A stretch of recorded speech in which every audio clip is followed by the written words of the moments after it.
Buenas tardes a todos. Muchas gracias al Comité de ACOX y en nombre, obviamente, del presidente, por contar conmigo para intentar dar una pequeña introducción a esta mesa redonda sobre precisamente lo que está pasando a nivel de la Unión Europea en materia de bienestar animal. En 20 minutos mi objetivo es resumir 4 años, así que no tengo ninguna intención de cumplir ese resumen. Pero sí vamos a ir viendo un poquito dónde estamos ahora mismo y de dónde venimos. Lo ha dicho antes también Dino, estamos en una nueva estrategia que se hizo, el Green Deal 2019, con la nueva comisión, elecciones que tenemos este año, es decir, la estrategia que montó la comisión del año pasado. La presentación de la estrategia de biodiversidad y del campo a la mesa, precisamente la que más nos interesa, From Farm to Fork, se presentó en el 2020, mayo del 2020. Es decir, casi la presentación fue con nocturnidad y alevosía porque todos somos conscientes de las circunstancias de ese año. Unos exigentes requisitos con un objetivo que era el 2030. Ahí os pongo un objetivo entre comillas, porque realmente no es un objetivo que vais a encontrar dentro de la estrategia del campo a la mesa, pero sí que parece que es un subjetivo que va subyaciendo y que es muy peligroso. Y es que, como la producción animal es responsable mundial de todos los males, concretamente el cambio climático, vamos a ver cómo podemos hacer para reducir esa producción. Estos son los informes del JRC, del Joint Research Center, que analiza las investigaciones y analiza las nuevas normativas. Estos datos son del 2021, es decir, anteriores a Ucrania. Y ya nos estaban indicando que la estrategia del campo a la mesa iba a tener un impacto directo sobre la producción ganadera en la Unión Europea. Y no solo sobre la producción ganadera, sino también, y esto en este caso vamos a juntar el informe del JRC junto con el informe del USDA, también en la cesta de la compra de todos los ciudadanos de la Unión Europea, incrementando los precios. Y esto estábamos nada más empezar a conocer la estrategia y las bases que teníamos. Esta estrategia, digamos que ha tenido muchas cosas encima de la mesa. Algunas ya las tenemos en vigor, medicamentos veterinarios, fertilización o el decreto, la directiva de deforestación. Otras que están a puntito de salir, emisiones industriales con los cambios de los requisitos a nivel de granja, y el tema de los techos de nitrógeno. Otras que parece que se han parado, que es la de la restauración de la naturaleza y el tema de pesticidas. Y por último, la que vamos a hablar hoy, que es el tema de bienestar animal. Como veis, hay una parte que está todavía en negro, que está todavía entre bastidores. Bienestar en el transporte es la única que tenemos un borrador a día de hoy encima de la mesa. El contexto es el que tenemos, y ahora mismo más que nunca. Es decir, tenemos que esta estrategia lo que ha producido, vamos a decirlo rápido, es casi un hartazgo dentro del sector primario. ¿Por qué? Porque ha sido una suma de requisitos, una suma de cada vez criterios adicionales que lo que están haciendo es mermando directamente la competitividad, y esto se ha visto. Quizá sería para hablarlo si el mensaje que está intentando lanzar el campo con los tractores en la calle está llegando correctamente, que ahí yo creo que no. Pero llegamos a bienestar animal. La Comisión Europea, en la estrategia de campo a la mesa, uno de los criterios que puso fue modificar e incrementar los requisitos de bienestar animal dentro de la Unión Europea. Primer punto, no partimos de cero. Ya la Unión Europea, actualmente, tenemos los requisitos más elevados en materia de bienestar animal de todo el mundo, sobre todo a nivel de legislación. Es decir, que ya partimos de un nivel extraordinario. Y el objetivo es seguir incrementándolos. Esto es bastante importante porque a veces puede entenderse que es necesario incrementar el bienestar animal como si no partiéramos de nada. La propuesta son 4 reglamentos, por eso se llama el paquete de bienestar animal.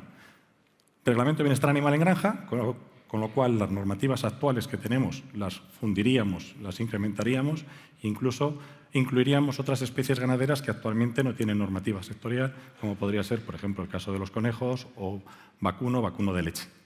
Tendríamos también la normativa de bienestar en el transporte, una actualización del Reglamento 1/2005, que es lo que tenemos encima de la mesa actualmente, una actualización del Reglamento de bienestar en el sacrificio y uno nuevo, que es el que propone la Comisión, que es el de etiquetado en bienestar animal. Pero el contexto que tenemos y futuro es este. Es decir, si os he dicho que un objetivo oculto del Pacto Verde es reducir la producción, ya sin el Pacto Verde tenemos estas previsiones. Estas son las previsiones de la Comisión Europea, de GEABRI, que nos dicen qué va a pasar con el producto cárnico. Lo podéis descargar en Internet y te dicen perfectamente cuáles son las tendencias que tenemos en producción y en consumo.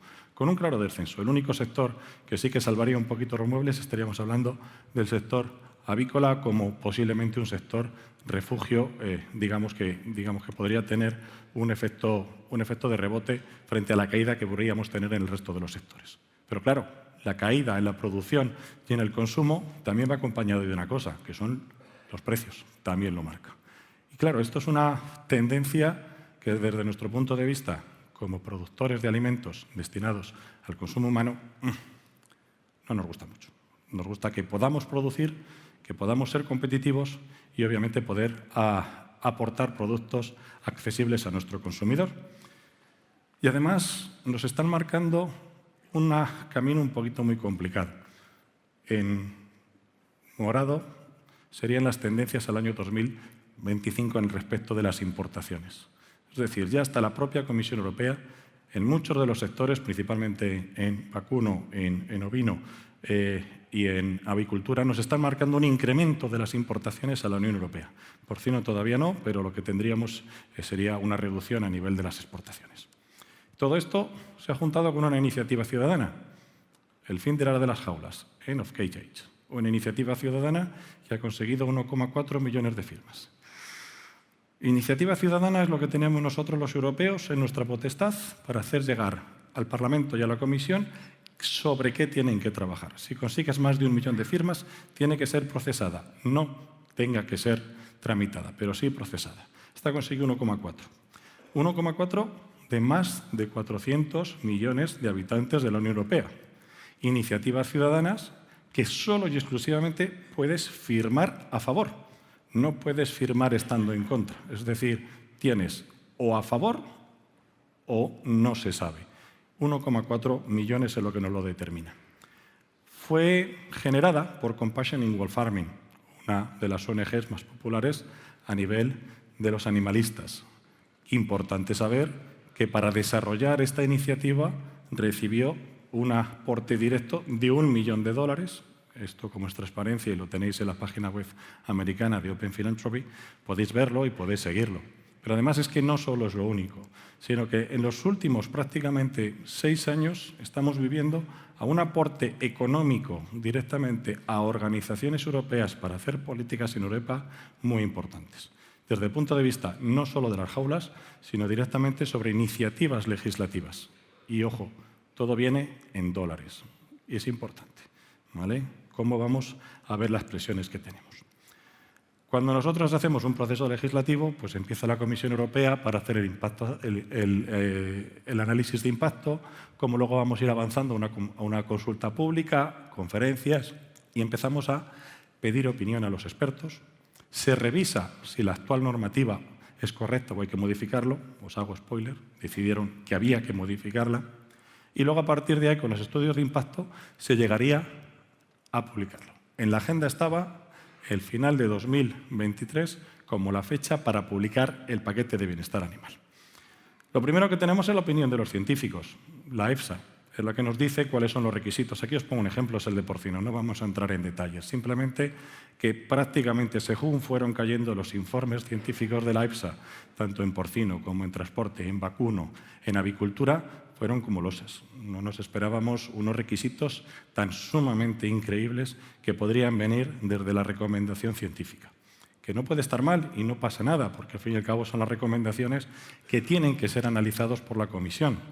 Y sobre todo desde el punto de vista que para nosotros no es que nos genere un problema, porque no es un problema, pero realmente en materia de bienestar animal, desde un punto de vista técnico, la discusión para mí es infinito. Es decir, si tú quieres discutir sobre bienestar animal, podrías empezar a hablar sobre metros cuadrados y terminas en infinito. Podrías ir hablando sobre condiciones y terminas en infinito. Es decir, que no haya unos requisitos adicionales aquí es porque no se hayan investigado. Siempre pongo el mismo ejemplo, pero es lo normal. Si hacen un estudio a nivel humano de dónde estar mejor, si en un piso o en un chalet con césped, pues prácticamente los científicos te van a decir que el estudio han demostrado que somos más felices en un chalet con césped. ¿Os imagináis una normativa europea que prohíba los pisos y que todo el mundo se tenga que forzar a comprarse un chalet? Pues a veces esto es lo que nosotros nos encontramos. Pero llega el quid de la cuestión. Nosotros tenemos la opinión de los científicos para hacer una normativa, pero también tenemos el impacto que va a tener esa normativa. Ahí es donde nosotros, en nuestro procedimiento de trabajo a nivel de la Unión Europea, cambiamos un poquito el chip. Y es decir, cuidado, nosotros ni está bien ni es coherente que nos pongamos a discutir sobre medidas de bienestar animal. ¿Por qué? Porque primero somos los interesados. Nosotros trabajamos por los animales y queremos que los animales cada vez estén bien. Con lo cual, no puedo ir discutiendo comas y puntos de la opinión científica que ha hecho la EFSA. ¿Qué es lo que yo puedo hacer? Pues analizar y visualizar cuáles son las consecuencias de lo que pides. Y hacerlo antes. ¿Por qué? Porque cuando tienes las consecuencias y lo tienes a hechos, pues obviamente el impacto ya está generado. Entonces, nuestro trabajo se centró en intentar atisbar todos esos cambios propuestos que supone. La Comisión Europea contrató una agencia, Ernst & Young, una agencia internacional, para hacer el estudio de impacto. Esto fue a finales de 2022, cuando se pusieron en contacto con todas las organizaciones a nivel de Europa para pasarnos un cuestionario de 100 preguntas en el cual prácticamente nos preguntaban a todos cuál sería el impacto que tendríamos en cada uno de nuestros sectores si aplicáramos las medidas que los científicos han dicho. Claro, pues eso asusta porque obviamente son medidas demasiado elevadas. Entonces empezamos a trabajar y empezamos a trabajar con ellos de tal forma que esta consultora, aparte del cuestionario, a algunos países concretos, pues sí que teníamos la suerte de recibir una llamada para directamente en videoconferencia tener 59 minutos para contarles el impacto en tu sector y en tu país sobre esta normativa de bienestar animal. Obviamente, como en el caso de España somos prácticamente el 25% de la producción europea, pues nosotros fuimos consultados. Nos asustó, así que nos juntamos para hacer un pequeño estudio. ¿Qué nos juntamos? Pues ahora mismo y a nivel de porcino los únicos 5 países proactivos que queremos luchar por el sector europeo, que son Dinamarca, Países Bajos, Francia, España y Portugal. Si echáis de menos a Alemania, ya os lo digo yo, que yo lo echo mucho de menos. Alemania está desaparecida a nivel de la Unión Europea, a nivel productor de la Unión Europea, desde hace prácticamente 3 años, con lo cual, a nivel de intentar poner coherencia a esto, los tenemos que obviar. Nosotros hicimos un estudio precisamente para poder dar datos a una consultora de cuántos serían los incrementos de costes que puede tener 2 conceptos básicos a nivel de porcino. Quitar las jaulas en partos y incremento de los metros cuadrados. No voy a entrar en detalles, pero simplemente 2 cosas que se ven muy fácilmente. La línea de abajo, el incremento de costes en función de los metros cuadrados que le doy a la sala de partos, desde 6 hasta los 7,8 que recomienda la EFSA, abajo para granja nueva, diseñada para ello, y arriba para granja existente, que tengo que demolerla prácticamente, cambiarla y reducirla. Es decir, el impacto sobre la mayoría del sector iba a ser y va a ser muy importante. Con todos estos hicimos también lo mismo con los incrementos de metros cuadrados, que obviamente nadie puede decir que no, que cuanto más metros cuadrados le puedas dar a un animal, pues desde el punto de vista del bienestar animal, mejor puede estar. No es discutible. Lo que es discutible es cuánto nos cuesta eso. Y obviamente cuando hablamos de metros cuadrados, no solo es cuestión de coste, es cuestión de uno de los principales problemas que tenemos en la Unión Europea, la dificultad de hacer granjas nuevas. Con lo cual, si nos piden más metros cuadrados para las granjas existentes, es una medida absolutamente proporcional que se va a reducir en la misma proporción la producción que tengamos. Eso está bastante claro. Con todo esto, tuvimos la suerte, después de prácticamente un mes negociando con la Comisión, de que esos 5 países nos fuimos a Francia a hablar con los consultores de Ernst & Young. Estuvimos ahí directamente Países Bajos, Portugal, Francia y España, que estaba aquí, que era yo el que hice la foto con los consultores. Dinamarca no estaba, que estaba en la Semana Blanca y estaba esquiando, pero trabajó bastante bien, así que no hay ningún problema. Estuvimos durante toda la mañana explicándoles cuáles eran los costes. Y la verdad que esto ha sido uno de los puntos más importantes a la hora de trasladar a la Comisión Europea DG Santé cuánto cuesta. A la DG Agri fue más fácil de convencerle. No tuvimos que hacer un estudio tan fácil porque la DG Agri lo tenía mucho más claro. Esto nosotros lo presentamos a principios del año pasado. A mediados del año pasado, la Copa Cogeca, la organización que yo represento a nivel de Europa, representando a todos los ganaderos, hizo un estudio más complejo, considerando con las universidades de Varsovia, de Bucarest y de Bonn, para ver el impacto económico en la Unión Europea de lo que podría ser solo el aspecto fácil de eliminar las jaulas en porcino y en avicultura de puesta. Lo que nos encontramos son mapas de impacto en función del sector y en función del país, pero uno de los fáciles de entender puede ser este, que es en el caso del porcino, la evolución en función de los requisitos que tengas. Aquí el 100% de las granjas que hay en España, primera barra, en el caso de que tenga que adaptarme a 5,5 metros cuadrados, pierdo un 20% de la producción. Escenario 2, me tengo que adaptar a 7 metros cuadrados, no a los 7,8 que dice la EFSA, a 7 metros cuadrados, y pierdo prácticamente un 35% de la producción. Y ojo el escenario número 3, que ahora está un poquito más en boga, porque es el escenario en el que entra en valor qué quiere hacer el ganadero, el hartazgo del ganadero. Bueno, pues si juntas el incremento de metros cuadrados con que hay muchos ganaderos que tirarían la toalla, y os digo que principalmente los países de Europa del Este lo tienen así manifestado, lo único que quieren es tiempo de transición para llegar a cerrar las granjas, tendríamos una reducción de un 50%. Económicamente, en el porcino de España, solo y exclusivamente el cambio de las jaulas en partos supondrían 1.700 millones de euros.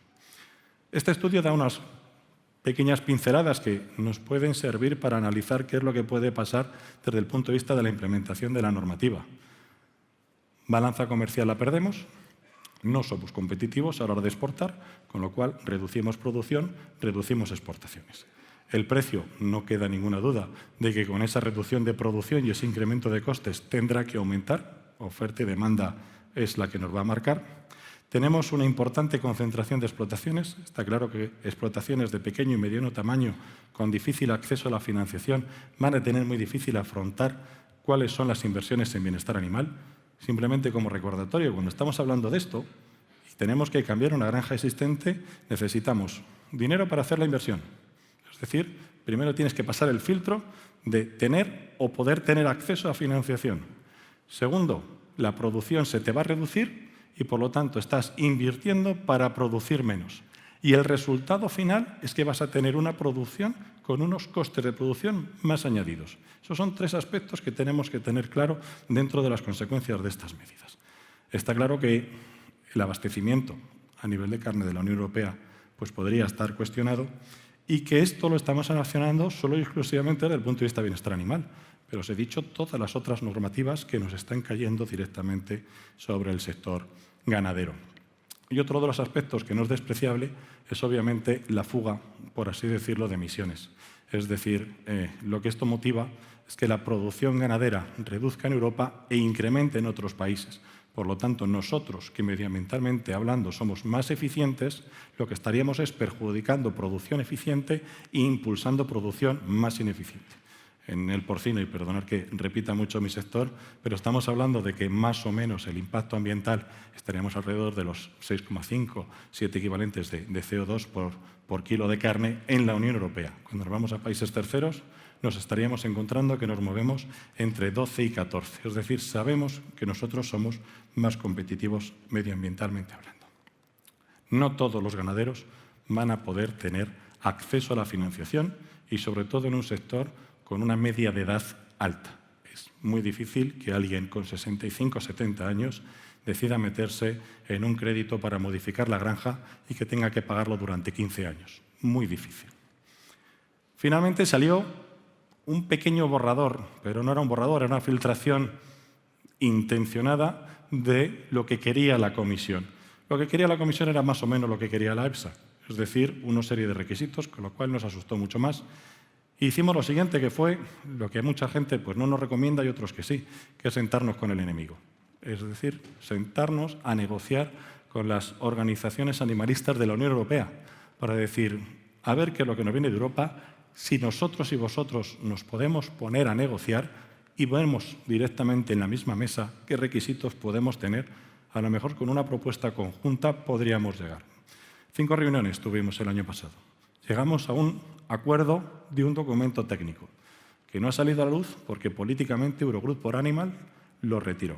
Fue justamente en septiembre cuando ya salió a la luz que el paquete de bienestar animal se iba a enlentecer, no que se va a retirar, sino que se va a enlentecer. Entonces no podía salir a la luz agresivamente contra la Comisión y el Parlamento si tenía un acuerdo firmado con nosotros que sería una propuesta conjunta, pero la llegamos a tener. Reuniones hemos tenido un montón para explicar todo esto. Esto simplemente es un listado de todas las reuniones que hemos tenido con el Copa Cogeca, con el gabinete de von der Leyen. Nos hemos reunido con Stella Kyriakides, la comisaria de la DG Santé, cuyas reuniones, ya os digo yo, que te dejan un mal sabor de boca en estos aspectos. Y lo que llegamos es que ahora mismo las propuestas están paradas, no eliminadas. Lo que ahora mismo es volver otra vez a repensar si realmente lo que nosotros queremos y creemos que necesitamos es lo conveniente. Nos han criticado mucho. Esto ha salido hasta en la prensa. Directamente en la prensa, los animalistas han dicho que los grupos de lobby europeos han luchado fuerte y duro para no tener la eliminación de las jaulas. Nosotros hemos sido totalmente transparentes con ese objetivo. Acción, reacción. Tú me pides esto, obtienes esto. Simplemente que lo sepas. Ahora mismo lo que tenemos encima de la mesa es el borrador del transporte. Esa presión fuerte de los animalistas ha hecho que de los 4 reglamentos que tenían preparados para elaborar, han sacado el del transporte, muy atropelladamente, porque es un reglamento que cojea desde el punto de vista de ejecución, pero que sí que es cierto que va a tener ya las propuestas que marcan, tampoco voy a entrar en los detalles, luego lo podemos ver, pero unos impactos importantes, tanto en vacuno, como en porcino, como en ovino, como en todos los sectores. La reducción de las horas, el incremento de los metros cuadrados por animal e incluso las temperaturas que pueden impactar fuertemente a España, pues son efectos que vamos a tener en cuenta y que obviamente, sobre todo a nivel de industria cárnica, la reducción de la posibilidad de tener acceso a animales para su industria pues puede ser bastante limitante. Estamos hablando que esas 9 horas para sacrificio realmente se van a traducir en un círculo a la redonda de alrededor de 600 kilómetros de donde te puedes provisionar de animales. Y por último, pero menos importante, el de etiquetado.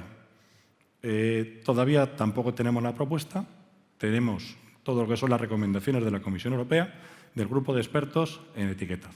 Grupo de 10 expertos que estuvieron trabajando con la Comisión Europea durante un año en analizando los diferentes sectores, entre los cuales, dentro de ese grupo de 10 expertos, pues tuve la suerte de encontrarme yo mismo trabajando con la Comisión Europea.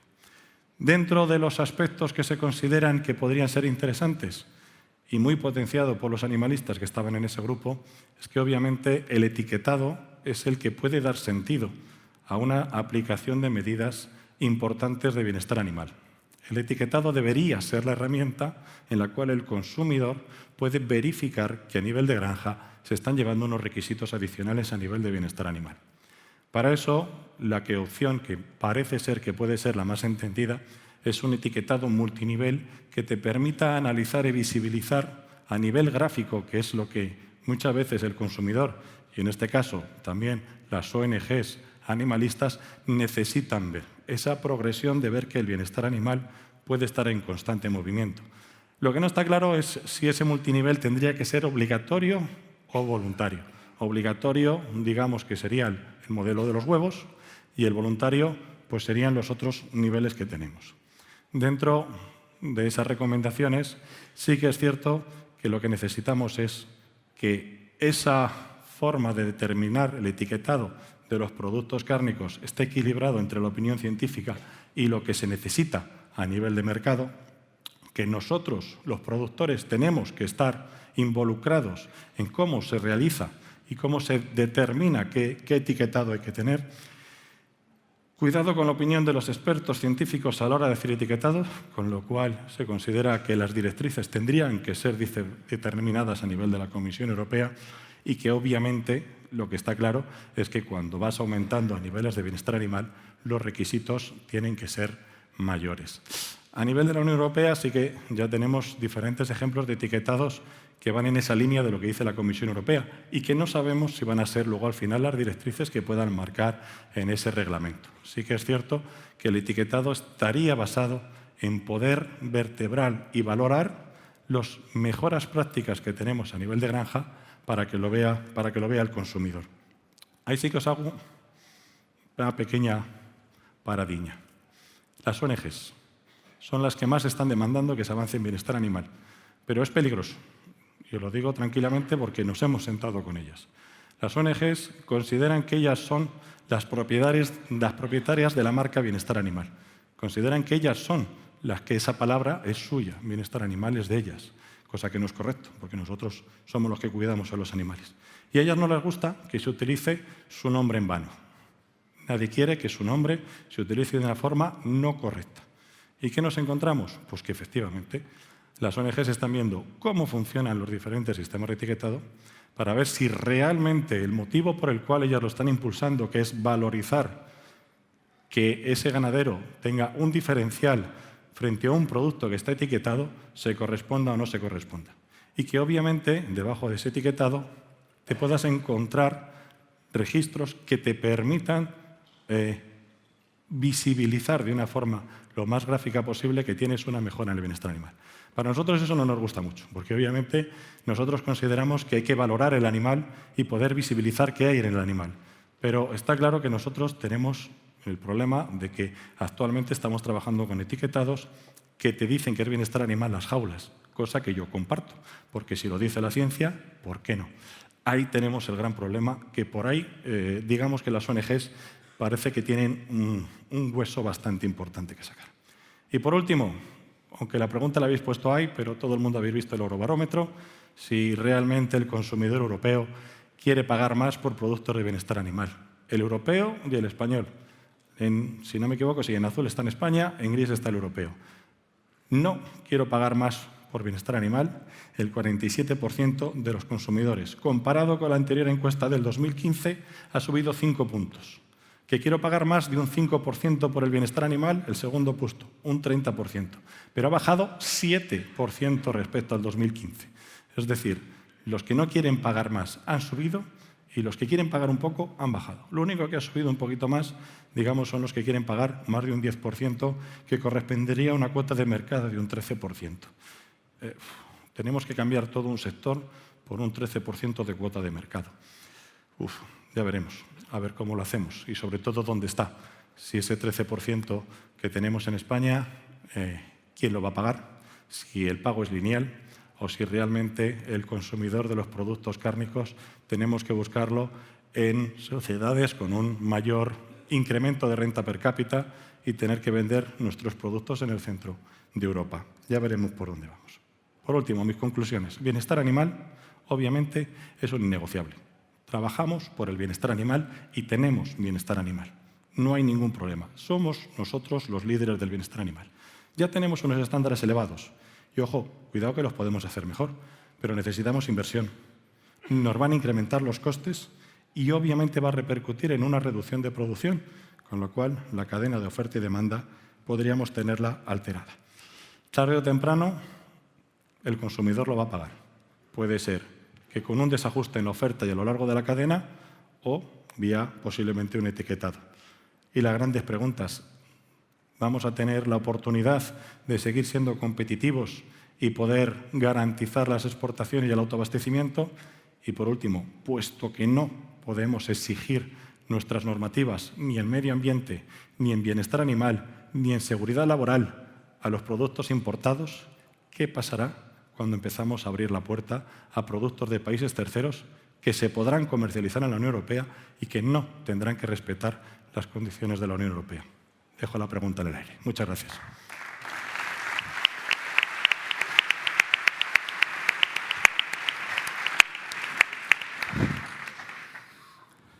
Bueno, muy bien, Miguel Ángel. En 20 minutos no, pero en 30 minutos has resumido 4 años. Perdón. Pero vamos a pasar, si hacen el favor de poner las respuestas a la pregunta, vinculándolo con lo que has comentado tú, de la disponibilidad, si están dispuestos a pagar más o no. Tengo que poner las gafas, que si no, no veo. No en absoluto. Sí, pero solo el diferencial de precio es mínimo. Bueno, os veo optimistas, que la gente va a pagar más. No sé yo si será así, pero ojalá que sea así porque va a ser necesario pagar más. Eso no tengamos ninguna duda. Como Miguel Ángel ha introducido bastantes temas del sector que yo creo que son muy interesantes y tenemos otras 2 expertas en otros sectores con particularidades diferentes, me gustaría hacer alguna pregunta explícita de vuestro sector. Y como uno de los temas que suele afectar casi siempre temas de bienestar animal es el tema de las jaulas, y hay una especie que sin jaulas pues a lo mejor tiene una supervivencia difícil.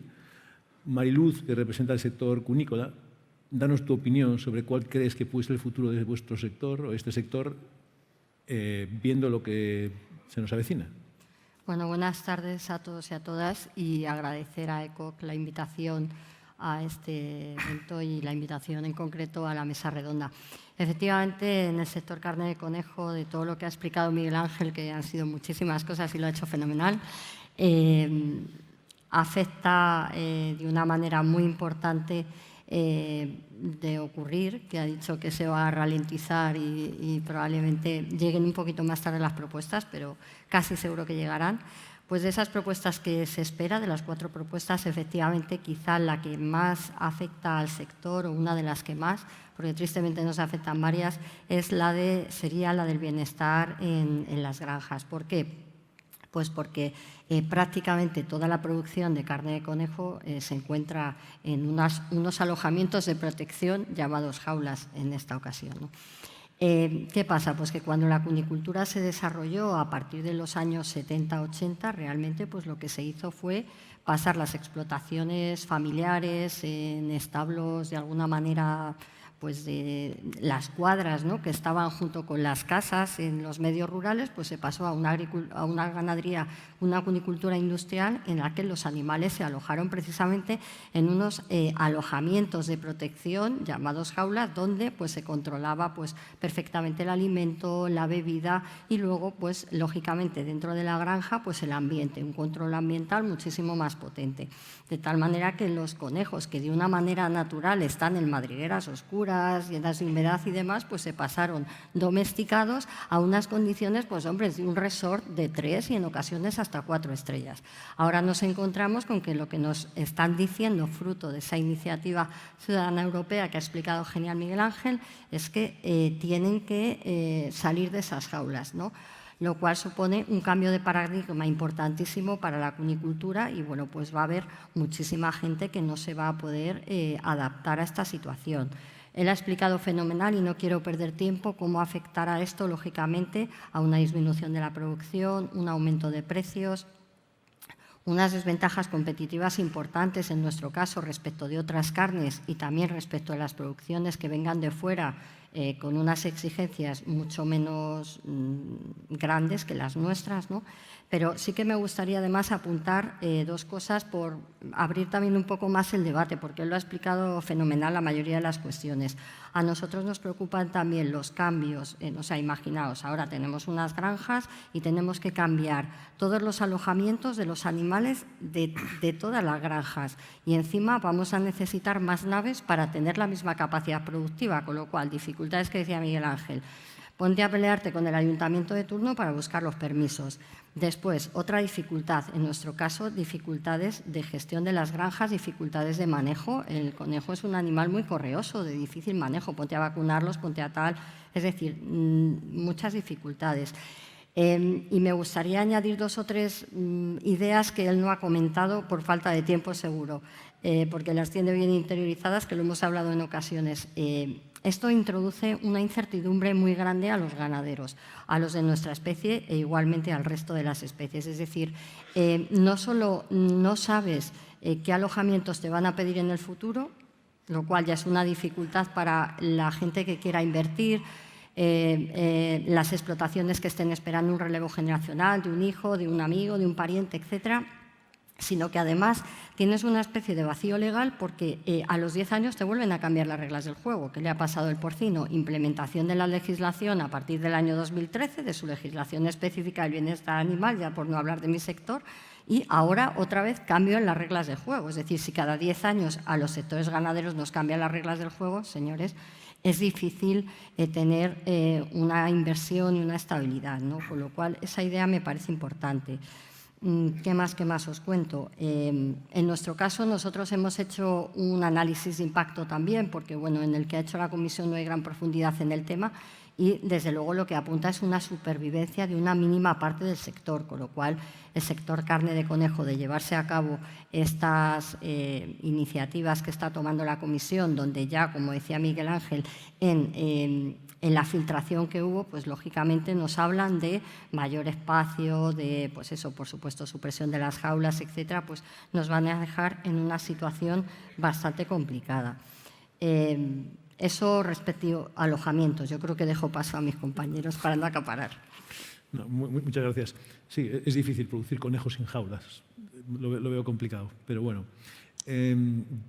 Como Arán es una especialista en el sector avícola, y esta legislación, aunque Miguel Ángel ha sido optimista, que parece que la avícola podría beneficiarse en tema de costes, pero probablemente Arán nos puede dar su visión de esta normativa, cómo afectaría en el sector avícola, y quizás un tema importante, que es el tema del transporte, que seguro que en ese sector tiene unas connotaciones importantes tanto a nivel de granja como a nivel de industria, y que tú quizás nos puedes resumir brevemente. Efectivamente, Dino, nosotros no hemos querido ir más allá en futuribles de la legislación en granja o en matadero, y queremos centrarnos en el problema, que ya es un problema que ahora mismo estamos teniendo con esta propuesta de reglamento que nos proponen desde la Comisión, en la que a nosotros específicamente nos afecta mucho en dos puntos especialmente, que sería la altura de los boxes en los que se transportan los animales, que aunque parezca una tontería, que te modifican la altura en 10 o 20 centímetros, lo que te hace es que tú reduzcas la capacidad de transporte en un 65%, a lo que ha añadido el cambio en la densidad que también nos está proponiendo este reglamento, hace que el transporte disminuya de 5.200 pollos por camión a 1.800. Es una barbaridad.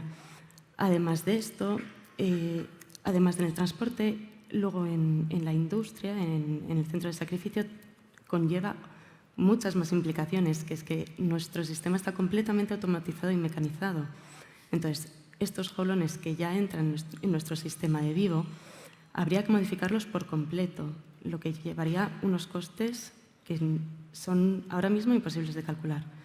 Estamos hablando que únicamente en la operativa, ¿no?, de transporte, combinando la densidad y la altura, estamos hablando de más de 70 millones de euros únicamente en la operativa, más los gastos e inversiones en infraestructura. Probablemente haya que duplicar el sistema de vivo, y todo esto, bajando al detalle, son 15 céntimos por animal, lo que en nuestro sector, que vamos al céntimo, es una barbaridad, una auténtica barbaridad. No podemos asumirlo. Esto pues va a conllevar, por supuesto, al cierre de empresas, de granjas. Más allá de esto, por supuesto, el propio centro de sacrificio se va a ver afectado por no tener la capacidad, ¿no?, de adaptarse. O sea, su adaptación va a tener que ralentizar el ritmo de sacrificio, lo que también va a incurrir en gastos de personal, de energía, de todo. Y aún más allá, claro, todos estos centros de sacrificio que ya están trabajando a doble turno más limpieza, es que no tienen el tiempo. No hay tiempo suficiente en el día para que se pueda prolongar el sacrificio en el día. Por lo tanto, nos vamos a encontrar ante un desabastecimiento real únicamente por el transporte. Sí, lo que tengo la impresión, cualquiera me podéis contestar, pero es que a veces en la legislación europea se introducen elementos que son incoherentes. Es decir, por un lado, aquí estamos hablando de bienestar animal y se ponen en medio unas medidas que conllevan la utilización de más recursos, más camiones, más medios para utilizar eso. Y en paralelo se nos exige más sostenibilidad. Si hay más camiones, habrá más consumo de CO2, habrá más movimiento de animales, habrá más emisión. Hay como que vamos a buscar casi una ineficiencia del sistema que por definición es menos sostenible. Mi pregunta es, cuando participas, Miguel Ángel, en esas comisiones, una cosa que me ha dado un poco de yuyu, y no por la Y, es que es Ernst & Young hablando 50 minutos con unos señores quien al final hace un resumen que lleva a otros señores. Yo no sé si hay mucho conocimiento zootécnico detrás de todo esto para decidir en un tema de bienestar animal, o detrás subyace un tema ideológico que contrata a unos señores que me van a hacer un informe que al final voy a escribir sustentado por eso. Pues personalmente opino lo segundo. Es decir, nosotros vemos, esto es una crítica directa a la comisión, que parece que muchas veces lo que busca es el informe en el cual no encargas un informe, sino encargas un resultado. Yo te voy a comisionar un estudio de impacto económico para que me digas esto. Y eso fue lo que a nosotros nos hizo movernos. Es decir, o nosotros vamos y atacamos directamente al centro que va a producir los datos, o no hay nada que hacer porque el informe va a estar demasiado manipulado. Gracias a eso, el informe cambió y fue una de las cosas que ha cambiado la normativa. Pero también lleva razón. El problema que nos encontramos en Europa es que prácticamente cada funcionario, cada departamento es muy endógeno. Trabaja solo en lo suyo. Es decir, no me molestes que esté hablando de bienestar animal. Oye, el bienestar animal tiene una repercusión importantísima sobre el mercado. No, yo bienestar animal. Oye, el bienestar animal tiene una relación directa sobre sanidad animal. No, yo bienestar animal. Oye, que el bienestar animal tiene aplicaciones e implicaciones directas sobre las emisiones. No, yo me centro sobre esto. Falta ese enfoque, que realmente lo que lo tenemos somos nosotros, que sobre los que vamos a recibir todas las normativas. Y como bien has dicho, es decir, en el caso del transporte, y le copio lo que ha dicho Arán, es decir, el incremento que vamos a tener de medios de transporte, ¿qué pasa? Es que medioambientalmente hablando, producir un nuevo camión no emite nada. Necesitamos muchos más conductores que no hay. Necesitamos trabajar por la noche cuando venga en verano. Es decir, que si a esa problemática de las capacidades de sacrificio, imagínate que tienes que tener todos los animales recibidos en verano antes de las 10 de la mañana. Y a partir de las 10 y un minuto no puede haber ningún animal funcionando en verano en España porque, obviamente, las temperaturas extremas que llama la Unión Europea, y digo extremas para que se note claro que son súper extremas, son 30 grados. A partir de 30 grados, todo el mundo trabajar de noche. Eso no tiene ninguna implicación social. A la gente le gusta realmente que de repente, de un mes para otro, le digas voy a cambiar a trabajar de noche. Falta esa conexión de un impacto global de cómo afecta todo. Los tres pertenecéis a organizaciones que intentáis representar al sector. Y mi pregunta, en este caso para Arán, es ¿qué estamos haciendo realmente desde el sector español?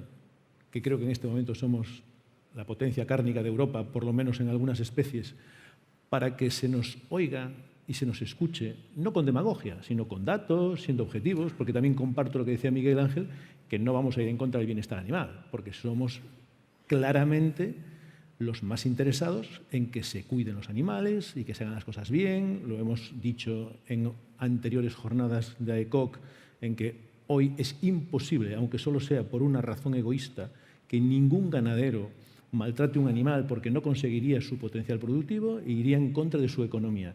Pero desde las asociaciones, ¿qué se está haciendo para anticiparnos a que después la normativa esté adaptada a algo que sea factible, que no sea que nos quejemos a posteriori?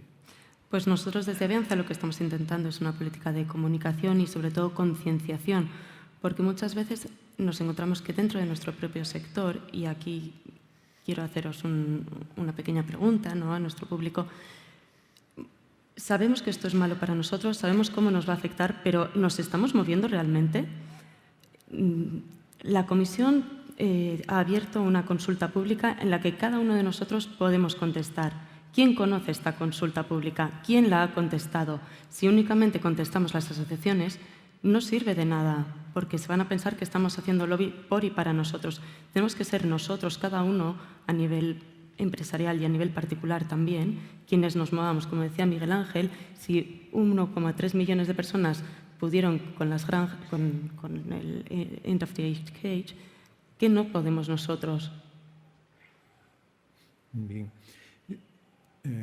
Para Mariluz, en este caso. Ayer en Santiago, cuando yo estaba en Santiago, había una manifestación de cuidadores de animales, ¿no?, ganaderos.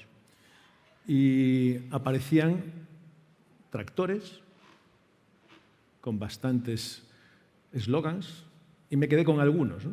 Es decir, uno ponía que queremos precios justos, es algo que habitualmente que piden. Otro, de forma ocurrente, ponía que quería menos burocracia. No sé si cometió un error con lo de las R's, pero realmente lo ponía así. Venía bien tirado. Otro de ellos decía que cuidado con la fauna salvaje, ¿no? Porque parece que al final pues, se protege más a un jabalí o al lobo que realmente a la ganadería. Y también me sorprendió que ponía lo de las cláusulas espejo, ¿no? Porque que los ganaderos ya empiecen a hablar de las cláusulas espejo, que es como cuando empezábamos a hablar de la prima de riesgo hace años, ¿no? Nadie sabía lo que era, no era la vecina, era una cosa diferente, y ahora es las cláusulas espejo, que viene a ser que lo que nos exijamos en Europa, que se lo exijamos a quien realmente importa productos de otros países que estarían en condiciones incluso peores de bienestar animal que las que se producen aquí. Entonces, Mariluz, ¿tú qué posibilidades crees que hay de que al final se puedan aplicar estas cláusulas espejo, teniendo en cuenta todas las interacciones que hay hoy en la Organización Mundial de Comercio? Pues hombre, posibilidades reales no muchas, si te soy sincera, porque creo que cada vez que en Bruselas se debate un reglamento, cada vez que ha habido una nueva reforma de la PAC, cada vez que ha habido negociaciones de legislación importante a nivel de la Unión Europea, este tema de las cláusulas espejo o del principio de reciprocidad, cada año se llama de una manera, pues siempre se pone encima de la mesa y la primera reacción de la Comisión en las primeras comunicaciones y demás siempre es un poco la misma. No os preocupéis, que se atenderán las cláusulas espejo, pero lo cierto es que los que llevamos ya en la brecha unos cuantos años, yo al menos a lo largo de 20 o 20 y tantos años nunca he visto en ninguna reforma de la PAC, en ninguna normativa de bienestar animal, en ninguna normativa sanitaria que se hayan aplicado las mismas condiciones. Y la verdad es que no me extraña que los ganaderos, los agricultores salgan a la calle porque al final son bastante sensatos y se dan cuenta de, oye, la burocracia que tengo ya es que les desborda y no me extraña porque es que vas a la granja, libro de explotación, libro de direcciones ganaderas, libro de medicamentos, libro de productos zoosanitarios, libro de visitas, en fin, la mayoría tienen que contratar un gestor, ¿no? Porque para llevar toda esta burocracia. Después pues empiezan a ver toda la normativa medioambiental que vino hace unos años y que ha venido para quedarse. Pero es que ahora viene la vorágine de toda esta normativa que ha explicado Miguel Ángel Futura de bienestar animal. Entonces ya hay una situación de hartazgo que complica mucho, como ha dicho antes Miguel Ángel, y yo creo que se va a poner, o sea, es un momento en el que el ganadero va a decidir si continúa o no continúa en función de todo esto. Es decir, se está juntando todo. Es como ya la gota que colma el vaso, la burocracia, los requerimientos ligados al medio ambiente, ahora los requerimientos de bienestar animal que ya muchas especies, como ha dicho Miguel Ángel, están soportando. Es decir, que ya hay especies, el porcino, el vacuno, las gallinas, que están tal. Ven a su vez, como comentábamos antes, como en el caso de las gallinas ponedoras, aunque no hay nadie aquí en la mesa de ese sector, las jaulas que se retiraron de la Unión Europea están en los países de alrededor de la Unión Europea produciendo como producíamos los europeos hace unos cuantos años, con unos menores costes, lógicamente, y esos huevos entran a España y los estamos comprando, señores, en nuestros supermercados, hipermercados y mercado tradicional. ¿Vale? No me extraña que aplaudáis, porque es el juzgado de guardia.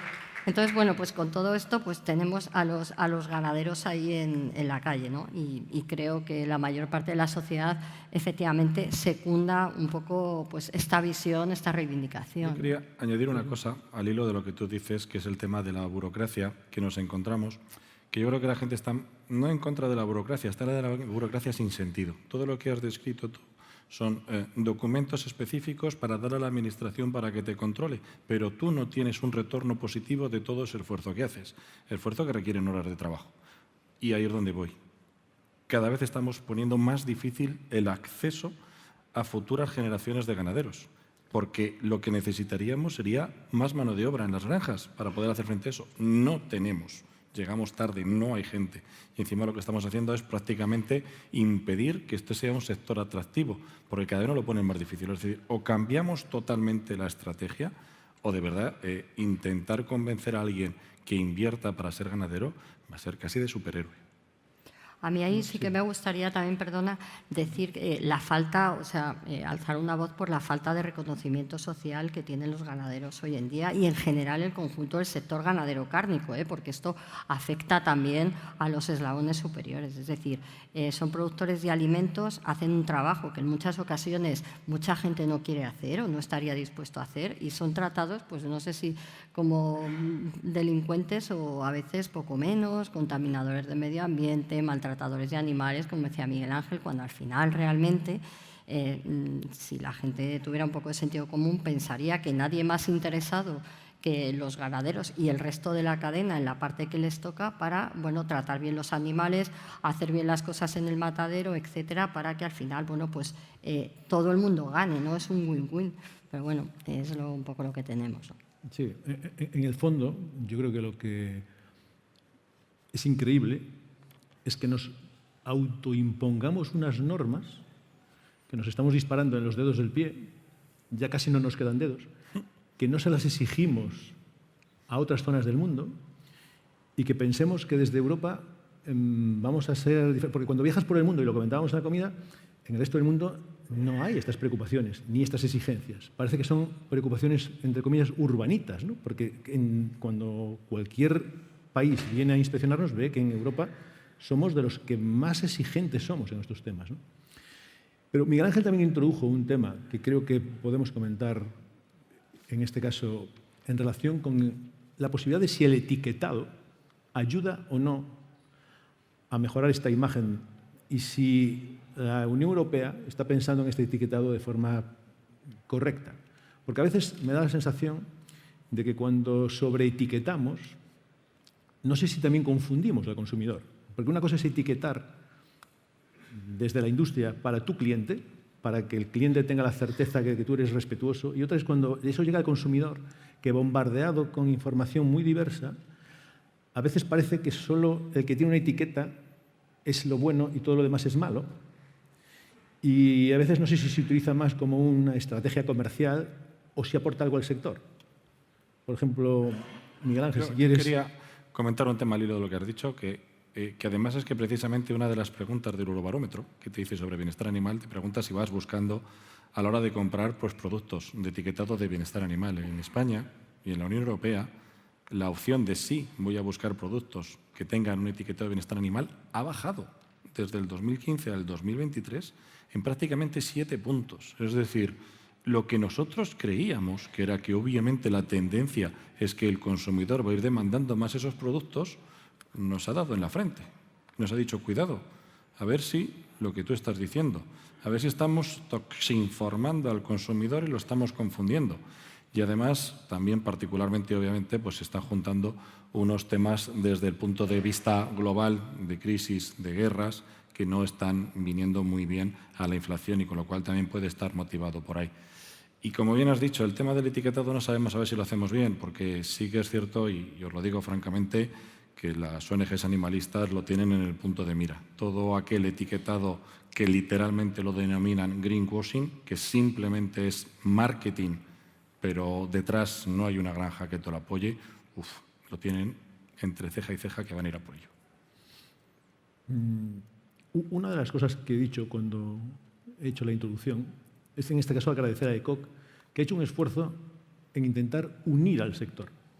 Es decir, hoy estáis de 3 especies diferentes, podríamos estar de más, hay varias interprofesiones, hay asociaciones cárnicas, pero yo creo que individualmente somos muy débiles y que los pocos recursos que tenemos debemos de unirlos para tener un frente de acción común que transmitamos al consumidor una imagen que mejore la reputación de este sector, porque es absolutamente injusto lo que hay hoy en día.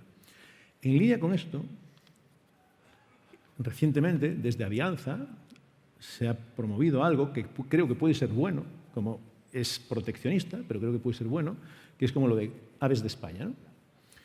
Mi pregunta es, y te la hago a ti, Aran, ¿aves de España o carnes de España? Lo que ellos quieran. No, digo que a lo mejor es una buena iniciativa, pero que puede ser de España o de Europa. Pero si las cláusulas espejo no van a funcionar, porque en la Organización Mundial de Comercio se negocian otras cosas, temas de telecomunicaciones, derechos, bueno, cosas mucho más gordas económicamente que esto, a lo mejor tenemos que ir pensando que si nos autoexigimos cosas, protejámonos de alguna forma, ¿no? Desde luego, tenemos que ser la punta de lanza y abrir nosotros el camino en protegernos, porque está visto que todos los que están en Europa no nos están protegiendo, no escuchan la voz del campo, están más preocupados en legislar que en ver las implicaciones que esa legislación o que esa legislación sea viable económicamente para los productores. Por tanto, tenemos que poner de manifiesto de alguna manera, que es lo que nosotros hemos buscado con este sello, el buen hacer de nuestro sector. Oye, no, es que protegemos a los animales en el bienestar animal, protegemos el producto con una seguridad alimentaria y una calidad. Además, buscamos la sostenibilidad en nuestro sector. Por lo tanto, por supuesto, yo invito a todos a que nos unamos a un sello común de carnes de España. Y además, yo creo que esa es la línea. Precisamente es la herramienta que tenemos, la proactividad. Tenemos que ser nosotros lo que comuniquemos realmente el valor diferencial de lo que tenemos. Porque si no, tú lo has dicho, las cláusulas espejo nos van a matar. Tenemos nosotros que explicar la diferenciación tan importante que tienen nuestros productos para que se puedan valorizar respecto a productos importados. Se está dando un pequeño pasito ahora con el sentido de la carne, pero todo esto que estamos haciendo yo creo que va a ser muy bueno, ¿no? Yo, como nos queda menos de un minuto, y ya para acabar, agradecer a los ponentes su participación, su conocimiento y su disposición para explicar, creo que de forma objetiva, lo que viene. No se está en contra del bienestar animal.